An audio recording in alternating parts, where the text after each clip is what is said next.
Good morning, beautiful people. Welcome to Weaves of Waves. We're having a bit of a technical difficulty this morning. My selfie stick broke. It was actually my camera stand, so it's like now down to 2 legs, which in the laws of physics actually doesn't keep things up very well. However, I've got 2 legs and I keep upright, but my selfie stick requires 3, so I'm like propping it up here. So yeah, it's like, okay, good morning, welcome to Thursday morning, let's get a new selfie stick. I always thought that they were the ultimate narcissistic posts. It's like, look at me, look at me. But you know what? They hold the camera steady where I can't. So from that point of view, I will be getting a new selfie stick. So welcome to Weaves of Waves. I hope you're enjoying my channel. I hope you enjoy my my videos. I hope you checked out my website, wavesofweaves.com. Okay, that's the self-advertising bit. Today I want to talk to you about meditation. Lots and lots of stuff has been put out there about meditation. And you know what? It's more than ever it is required. It is the prime coping spot. Now, it's not easy. Okay, people say, oh, you just sit there. No. Anybody with half a brain, right? The brain will start going, ooh, I have time to think now. Let's give you a abstract of the worst moments in your life. Let's go down memory lane and let's trip away on all the bad things that you said, all the things you should have said, all the things. So your mind just sort of goes off on a tangent, and it's like, this is doing me good. What good? It's making me depressed, it's making me miserable. My brain is not my friend right now.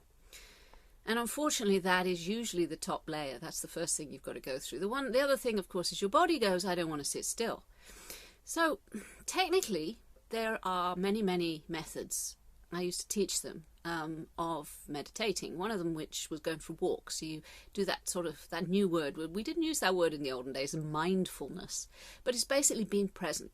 So you're kind of like watching and feeling all the muscles in your body as they move and seeing how they bunch and relax. And you go for a walk. You could pretty much do mindfulness meditation anywhere you like. You can do it washing up. You can do it changing nappies. You can do it clearing toys off the floor. That's where I will learn. That's the front line for meditation. So it's being mindful. But you know what? That takes practice. It's not an easy place to go either. Because you get distracted, but the whole idea is you get distracted and you bring it back, get distracted, bring it back, so you feel you're not making any progress, because the whole thing is like, I'm spending far more time distracted than I am bringing it back. But that too comes with practice. So the thing is with meditation is that you're not going to get it all at once. It's going to take a good sort of 3 to 6 months just to sort of start getting into the edges. And most people give up way before then, because it's not instant gratification. And there's times in my life where I can't meditate because I fidget and I'm angry, I'm irritated, and it just brings it all to the front. So that's a good time to go and exercise and stick headphones on and do one of those guided meditations. I've done 1 or 2 just as sort of a spoof. One of it was Fuck It World meditation, and it was a spoof thing that just gets people laughing. But there are some good ones. Hey House has quite a few good ones. Just find one that doesn't make you cringe. It's like, oh, you're feeling relaxed. And you think, no, I'm fucking not. I'm feeling stressed and I want to kill people. No, just take a deep breath. And it's like, I don't want to breathe. So yeah, there's an awful lot of resistance that comes out, and that's normal. Just go through it. There is, as I say, you've got to go and find one that suits you. But the other one is just binaural beats. Those are quite useful too, because I can't stand people telling me what to do. You know, as I was talking about yesterday about sort of affirmations and the New Age ways, the affirmations don't work that well for me, is because my mind often just contradicts it. It's like, I, Kate, love and approve of Kate. No, I don't. I think I'm really bloody awful. And in the background, the noise of my mind is just funny, and it's like everything it brings in all to the times that I'm not loving or approving. So it's like it cancels it out. So I've never really understood the whole affirmation stuff. It doesn't shut my mind up, but music does. The binaural beats sometimes you can lose yourself in it. You have to find something, because this world drives people insane. Insane people are all around me. I can see it. So it's not going to happen overnight. I did Vipassana. Vipassana was a crazy thing for me to do. Absolutely batshit. I mean, like, whoa. 10 days of absolute silence. And the Vipassana people are amazing. And I really recommend them. There was a little bit of weird, freaky stuff, but it's morally wholesome. You don't have to take it on board. I'm not a vegetarian or a vegan, and I don't mind their food occasionally. So it's like I lived for 10 days on their food. Well, I didn't have to cook it. But I learned how to sit still. Woo-hoo. As you've probably gathered, my mind is on several topics at once, and I'm bouncing around all over the place. And I learned to be friends with my mind during Vipassana. It was invented by this Sri Lankan guy. I think it's a Buddhist sprout. And he died, and the whole course is like him on a big screen.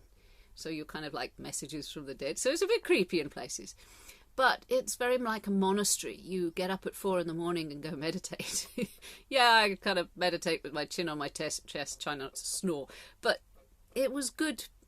It was very good for me. At one stage, I sat still for 4.5 hours. That's a record. And I found that if I stay still, my mind will follow. And I'm going to repeat that again. If your body is still, your mind will often follow. Now, it takes practice. I'm not going to say it happens overnight. It took me 10 days of going insane. You're not allowed to talk to people. So there's no talk. There's no contact. There's no physical contact. Men and women are separated. You've got your own little room. And yeah, you're sitting in a toilet stall without toilet paper. You're not allowed to go, oh, can I have some toilet paper, please? No talking. So you kind of go insane. There's no books. There's no selfies. There's no phones. Yeah, everything isn't internalized. And that's an amazing thing. Now, I verbalize pretty much what I'm thinking and feeling. That was always my way. But Vipassana taught me another way. And it's amazing. You go insane. I had a whole mental breakdown, but then nobody knew about it because I was being quiet. And then my body went into resistance because I got backache and I couldn't sit on the floor anymore. And oh yeah, you can see how your self-sabotage mechanisms all flare up doing this thing. It's like, I don't want to do this anymore. Right, I'm going to fight it and scream it and bite things and grr. So it was quite interesting. I smuggled some chocolate in. I had to have something. I was eating Cadbury's cream eggs. Bad me. We were meant to be on a wholesome, strict diet. But no, I had to break the rules somewhere along the line. But it was an amazing... It taught me how to meditate. It was the right way for me. It may not be the right way for you. You may find sitting still really easily. If so, sit still. Now, the other thing is breathing. Now, I used to hate be conscious of your breath. It annoyed me. It was just like, no, I don't want to. And I got that I had resistance, and I did it. But I still don't relax when I'm concentrating on my breath. The Vipassana way is just sending your awareness throughout your body. And I like that. You allow your brain to go off and do its thing. And then you bring it back. You go, okay, it's gone off, done its thing. Are you done? Okay, bring it back. Bring it back, bring it back. So you're aware of the inside of your toes, the inside of your knees, the inside of your shins, all the way up to the inside of your hips, inside of your hands, inside of your shoulders, and so on, etc. And it's staying still.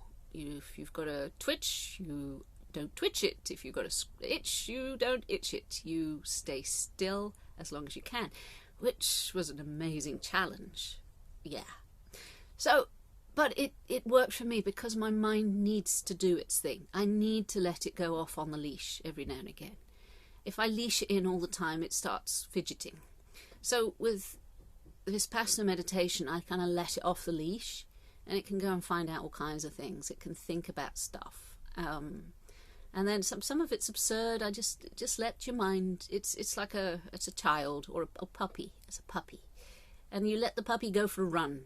And when it comes out, it's back, it's happy and cheerful, and it's like willing to do what it says. And you learn to work with your mind rather than fight it. Now, everybody's different. Now, everybody has their ways. And this is why there is no set path for meditations. But I really recommend it because it is one of the best coping mechanisms ever. It's also creative space. Now you see, before I do these videos, I sit for 20 minutes and I meditate. I let my mind go and do its thing. And one of the things I come back with is, right, what am I going to talk about today? So this is now starting to be part of my routine and my ritual, and it's good. It's giving me some space to clear my mind, to let my mind go free, to focus on what I want and what I want to achieve. And yet it's also giving it space to just breathe into my body, make sure my body is there, it's doing its thing. So yeah, that's one case. But sitting and breathing might be your way. As I say, walking is a good meditation, being mindful. Even exercise, Tai Chi. Oh, I wish I could find a Tai Chi class. I used to do Tai Chi years ago. I tried to do an online course, and that didn't work. I need to be in a class. I found that many online courses are absolutely bloody useless. So I can't imagine the poor kids that are having to learn from home. But yeah, that's what I would like to suggest. Go and look up meditation. Go and see if you can. 20 minutes twice a day, or even just 20 minutes once a day. You know, learning to sit still, especially if you've got a mind that is like all over the place. What do they call it? Squirrel mind, monkey mind. Because, jeepers.